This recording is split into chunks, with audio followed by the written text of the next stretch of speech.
Welcome to another episode of the Distributed Data Show, brought to you by DataStax Academy, where we bring you the latest news and interview technical experts to help you succeed at building large-scale distributed systems. Welcome to the Distributed Data Show. I'm David Gilardi, and here with me in remote land is Stephen Mallette. Hello. Hey, Stephen. And today we're going to talk about DSLs for Graph in Java. All right, so first things first, as I hit the mic with my hand, and I probably shouldn't call that out, okay, I just said DSLs for Graph in Java, right? But I haven't explained, or I haven't actually asked you, what is a Graph DSL? Can you explain a little bit what a Graph DSL is? Sure. First of all, Gremlin is a graph DSL. It's a way to traverse a graph of vertices and edges. It's similar to SQL in the sense that SQL provides this language to query relational databases. Gremlin kind of does the same thing, but has more general purpose elements to it than, say, SQL does. But basically, we're talking about how to query a graph in the language of a graph, which is vertices and edges. Okay, and so all right, that gives a general explanation, right, of the DSLs themselves. So now we're talking about specifically DSLs in Java, right? Can you talk a little bit, what's the difference there? What are we doing with the Java implementation? So with Java specifically, we're looking at ways to sort of extend Gremlin, which is written in Java, and we're looking for ways to extend Gremlin to provide some more specific ways to talk in terms of the language of the graph itself. So the domain of the graph might be something like healthcare, and you would be writing something in Java that has healthcare specific language encoded in it. So your query language sort of shifts from being something that's graph specific to something that is more specific to, say, healthcare or education or whatever it is that you're working in. We present ways that in Java, every different sort of DSL has a different way of being implemented in different languages. Yeah. And so in Java, we have some specific annotations and things that you use in order to create your DSLs. Okay. So actually, you mentioned annotations, right? Yeah. So now I'm going to cheat a little bit here because obviously I've also been working with the Graph DSL implementations, or I should say the Gremlin DSL implementation in Java recently. But for our viewers, right, for the folks out in the audience who might be watching this, can you tell us a little bit what are the annotations doing for you? How is that? How's that special? Yeah. So one of the big challenges we had in developing the framework for building DSLs was that the structure of Gremlin, the class structure of Gremlin, was sort of a little bit complicated, and through direct extension of certain classes, it really was kind of you had to do a lot of boilerplate code work in order to implement your DSLs.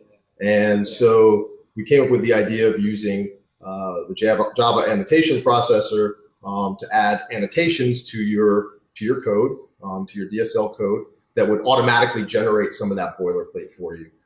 It makes certain things a lot easier to maintain and to manage, as opposed to trying to do it by hand, basically. I'm actually kind of glad you said all that, because I'm totally shameless plug, right? Shameless plug for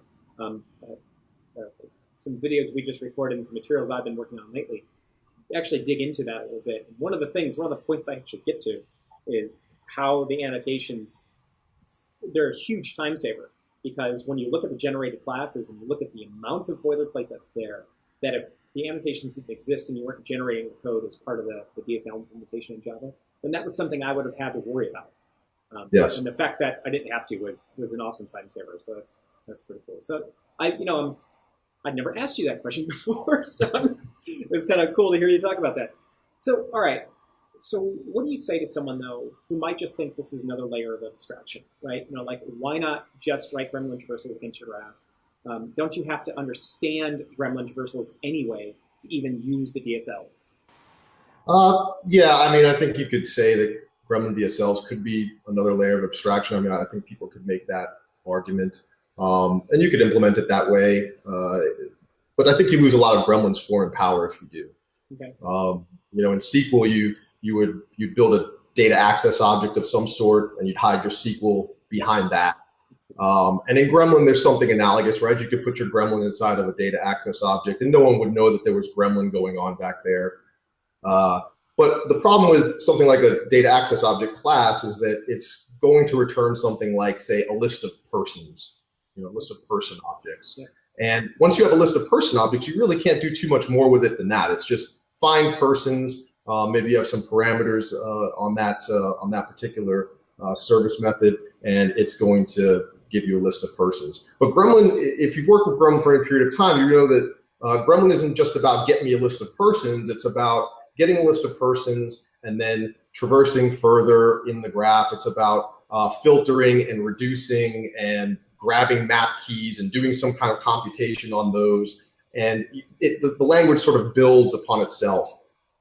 So if you just get a list of persons, you really can't do too much with that. However, if you build a DSL, when I say get me a list of persons, I can go back to my graph language of Gremlin and continue on with the traversal. I can say, let me filter those persons further. Let me do a grouping on those persons. Let me do, whatever it is that Gremlin would allow you to do from that point forward. So, and what's nice is that because of the way the annotation processor works, it gives you the ability to go from the DSL, from your domain-specific language, into graph language, and then back into your DSL again. So you don't lose any of those important steps that makes Gremlin so powerful. So I think that yields a lot more flexibility than just kind of hiding the Gremlin away in a class and some object mapping. Oh, okay. So are you saying that if I, let's say, had some of my Gremlin traversals defined in my DSL, right, I could then execute against those particular, items in my DSL, but then I could chain on or tag on Gremlin steps after that and kind of create like a larger traversal, a more complex one. Yes. Is that true? Oh, okay. Yeah, exactly. Okay. No, that's very cool. So the next thing that comes to mind is, who are DSLs really for? Now, I have some answers for this, right? Who I think that might be, but I want to hear from you. Who are DSLs for? I tend to find them. I've seen them useful for graph developers and people who are like graph analysts. Okay. They tend to be more useful to both those kinds of folks. Graph developers like them because they're going to help keep their code more maintainable, more testable, more reusable. Analysts are going to like them because they can write their traversals without necessarily knowing all the rules of the graph. They may not need to know all this, and they just can focus on the API that's exposed to them. And the DSL should shield them from some of those specifics. So usually, I've worked in places where a team, there was only, I was the only person on the team who knew Gremlin. That's what I was brought in there to do. Yeah. And I was a central hub for all querying, and I'd build this DSL, which I usually tend to like to build DSLs in such a way that filtering becomes the flexible piece to my design. Because everyone seems to understand, even when you're just getting started with Gremlin, the first things you learn is how to get rid of vertices and edges and things that I don't want. Filtering is a really simple thing. You don't have to think too hard about, whether a property has a value and a key or not. Those are really simple things. And so when I can build all these complex algorithms underneath a particular DSL step and just allow people to have access to the parts of Gremlin that they're comfortable with, that's a really powerful thing, and it lets people who don't know Gremlin terribly well start to become familiar with it in an easier way. And then, along the way, they're going to stop and look at what I wrote, right? They're going to stop just calling my DSL step and go look at the code and say, let me see how this is working under here. So it ends up becoming this really nice teaching tool for folks who, for teams that may have just one person or two people who really know Gremlin well, and the rest of the team's trying to come up to speed. It's a really nice way to get the rest of the team, working with Gremlin and being comfortable with it. Yeah, no, and it's interesting, that last part that you were talking about, how you can how the DSLs in effect kind of help you break up the gremlin underneath into bite-sized chunks. And Yes. one of the things that actually some of the work that you did that I totally took from your blog post, which I'm gonna plug here in a moment, was side effect, right? The side effect step. And there's a great example, I think, of that in the blog post that you have, where you embed or encode side effect within the language of your DSL domain. Before I looked at that, right, side effect, if you try to take the whole traversal, right, some of these traversals get pretty hairy, right? They get pretty complex. And if you try to take the whole of that and understand it, that can be pretty daunting. But then in this one case, because the way you had it defined, I was able to take a look at side effect and go, oh, what does that do? And then go and dig in and find out what side effect does, and it made all sorts of sense and it kind of brought things together. So it was just a neat example of being able to, say, take things in bite-sized chunks and look at what this piece of the DSL is doing. And that kind of helped, at least my level of understanding. Yes. Okay, cool. So we're talking about Java, obviously, today. Are there any other languages like that we're going to have DSL support for, or that exist now, or what's going on? Yes. Python has support, and obviously with Java, you can pretty much use the annotation processor with most of the JVM languages without too much trouble. I'm sure Groovy and Scala you wouldn't have any trouble using that in those cases. Clojure probably a little different, but we basically cover the JVM with Java. We have by the next release of Tinkerpop, I'd say we should have a pattern defined for .NET. So we should have that. It hasn't been proven out yet, but I've been told by .NET experts that we have a way to do it. So we'll document it. That'll be cool. And the goal is basically to ensure every GLV out there, every Gremlin language variant, has a DSL pattern for folks to follow. Okay. So that's going to happen as each language variant comes out. Cool. Yeah, you make me happy with the C# one. I'm more of a core Java guy, but in the Killer Video Reference app, right, we support C#, Node.js, and Java. And so for me, it's important that we eventually get parity there. So I'm actually really quite excited about the .NET one, right? So we can embed that. So when's it going to be due? No, I'm kidding. I'm not going to press you that. All right. So along the lines of the language variants, I believe Gremlin DSLs have actually been around for some time, but you just released the ability to use them, right, in the language or the Java language version, via the drivers anyway. So was there some decision made to include them or something like that, or was this always the plan? It just took time to get things coded up? Yeah, the idea of DSLs went back to Tinkerpop 2 days, which was years ago. Yeah, that's a while ago. Yeah, the approach we used there, Tinkerpop 2 and Gremlin was very tied to Groovy in Tinkerpop 2.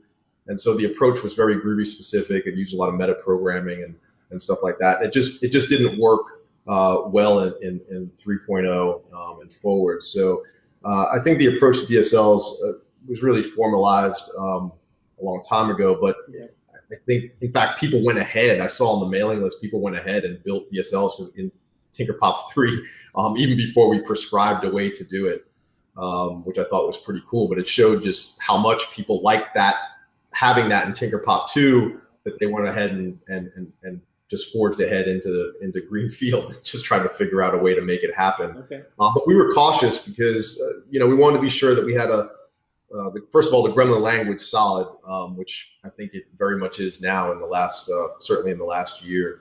There hasn't seen a whole lot of change to the underlying guts of things, so that's been very good. And we wanted a pattern that could be implemented across all the language variants, which goes back to what I was saying just a few minutes ago. We didn't want to just have something just for Java, and there was no way to do it in Python. Right.